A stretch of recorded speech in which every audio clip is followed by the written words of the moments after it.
Sir मेरे दादा अबू की डेथ हो गई है, छुट्टी चाहिए। ओहो, इन्ना लिल्लाहि व इन्ना इलैहि राजिऊन।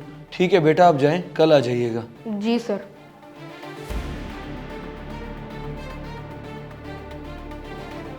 वो सर मुझे 3 दिन की छुट्टी चाहिए, सिर्फ आज की नहीं। 3 दिन? सर वो कुलखानी होगी ना परसों, तो उसके बाद ही आ सकूंगा। अच्छा, आप ठीक है, घर की परेशानी है, मैं समझ सकता हूँ बेटा। मैं आपकी तरफ से एप्लीकेशन लिख के सबमिट कर लूँगा अपने पास, आप जाएं। ठीक है sir, thank you so much. बेचारा।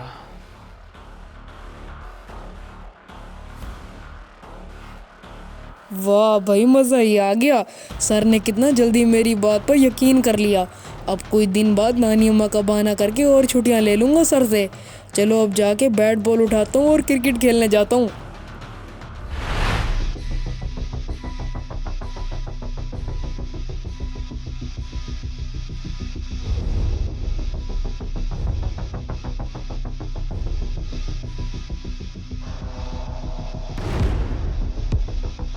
ये तो रेहान के अब्बू हैं। चलो अफसोस ही कर लेता हूँ जाके।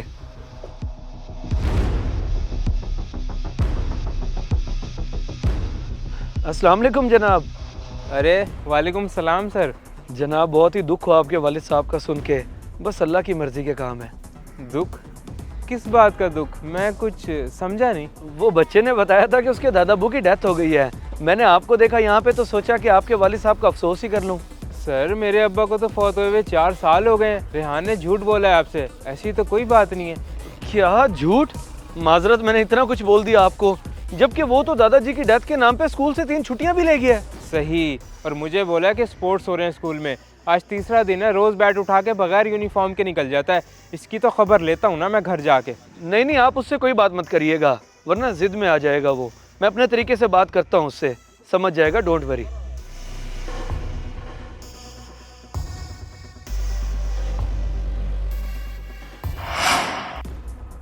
ओ बेटा, खैर तो है, आज दूसरा दिन है तो स्कूल टाइम में यूनिफॉर्म के बगैर यूँ बैट उठा के निकल जाता है। वो बाबा स्कूल में 3 दिन की स्पोर्ट्स हो रही हैं, तो सर ने कहा बेशक घर के कपड़ों में आ जाया करो। स्पोर्ट्स? तो फिर क्या ज़रूरत है जाने की, घर बैठ के पढ़ अपना।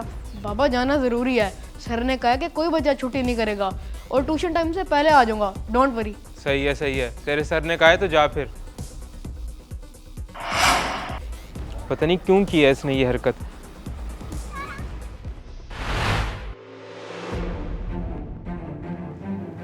जी सर, आपने बुलाया? हाँ बेटा, वो उस दिन जल्दी में मैं अफसोस ही नहीं कर सका था। ये लो मोबाइल, अपने बाबा को कॉल मिलाओ, मैं ज़रा अफसोस कर लूँ उनसे। बाबा को कॉल? वो सर उनका मोबाइल ख़राब है, रिपेयर होने गया हुआ है, कॉल नहीं मिलेगी उन्हें। सही सही। वैसे बेटा, कितनी दुख की बात है कि एक झूठ को छुपाने के लिए कितने और झूठ बोलने पड़ते हैं। और हैरानी की बात भी कि 4 साल पहले फौत हुआ बंदा 2 दिन पहले जिंदा होकर दोबारा से फौत हो गया। सर वो सर क्या वो आपके बाबा मिले थे मुझे मार्केट में, उन्होंने सब बता दिया मुझे कि झूठ बोला आपने, मुझसे भी और उनसे भी। सो सैड बेटा, क्यों किया आपने ऐसा? सर स्विच हो गया था पढ़ाई के बर्डन की वजह से। ये सब मैंने इसीलिए किया ताकि मुझे कुछ टाइम खेलने का भी मिले।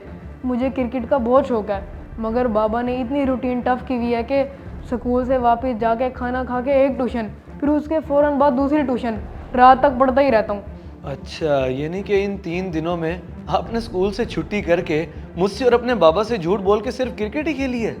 जी सर, और क्या करता माइंड फ्रेश करने के लिए, बस मुझे यही ठीक लगा तो मैंने कर दिया। ठीक है बेटा, जाएं आप, और छुट्टी के टाइम जब आपके बाबा आए तो मुझसे मिलवाइएगा, मैंने कुछ ज़रूरी बात करनी है उनसे। Okay sir.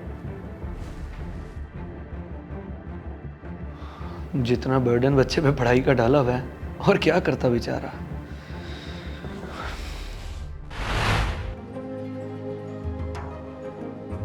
जी जाहिर सी बात है, पढ़ाई अच्छे से करेगा तभी तो पोजीशन ले सकेगा ये। आप सही कह रहे हैं, लेकिन पढ़ाई का इतना बर्डन नुकसानदेह है बच्चों के लिए। नुकसानदेह? क्या मतलब, मैं समझा नहीं। मैं समझाता हूँ। बच्चों के लिए पढ़ाई के साथ साथ खेल भी ज़रूरी है, ताकि वो मेंटली फ्रेश रहें। सिर्फ पढ़ पढ़ के बच्चे मेंटली फ्रस्ट्रेटेड हो जाते हैं, फिर खेल के लिए ऐसे बहाने ढूंढते हैं जैसे रेहान ने ढूंढा। अच्छा जी, सही कह रहे हैं सर। जी बाबा, मैंने इतनी दफ़ा आपको खेलने का कहा है, मगर आपने हमेशा ही डांट के पढ़ने भेज दिया। और तो और संडे को भी इतना होमवर्क का काम होता है, तब भी नहीं खेल सकता। देखा, अब आप खुद ही सोचें बच्चे का माइंड रिलैक्स कैसे हो, कम से कम उसके सारे दिन की रूटीन में से 1-2 घंटे तो निकलने ही चाहिए खेलने के लिए। कितना पढ़े वो बेचारा। सही कह रहे हैं आप। मैं आज से इसकी रूटीन में क्रिकेट को भी ऐड करूंगा, बल्कि मैं खुद भी खेला करूंगा अपने बेटे के साथ। बहुत अच्छा किया आपने बात को क्लियर करके, बल्कि सब वालिदैन को ये बात समझनी चाहिए। ठीक है जी, अल्लाह हाफिज़। चलो।